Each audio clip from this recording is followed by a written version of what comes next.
umugaba w'ingabo uyoboye urugamba rwacu ateye ubwoba kandi arahambaye.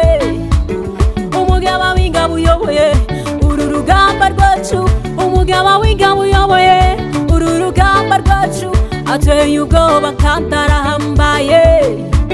Niwe wafashe ingabo zari ziteye Elisa azihuma amaso ziramubura kandi azihagaze imbere. Niwe wafashe ingabo zari ziteye Elisa azihuma amaso kandi zimuhagaze imbere.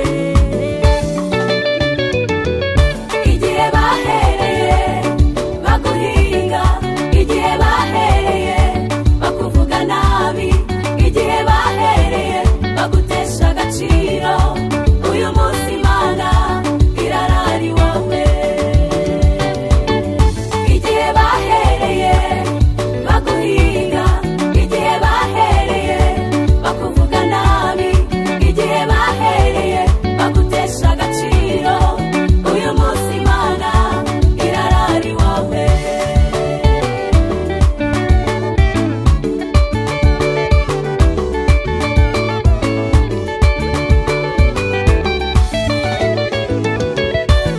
Elisa arasohoka abamaze uwo bashaka ati turangire kwa Elisa.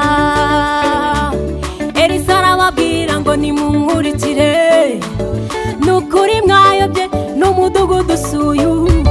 Dore ngo barajya inyuma ya Elisa akabajyana, dore ngo barajya inyuma ya Elisa akabajyana. Uku niko natwe abanzi bacu bazajya batura tubahagaze imbere. Uku niko natwe abanzi bacu bazajya batura tubahagaze imbere. Abanzi bawe bagiye kumva inkuru baca umugongo, kuko ibyo bagambiriye biteshejwe agaciro. Abanzi bawe barasebuye umunsi, abanzi bawe bagiye kumva inkuru baca umugongo.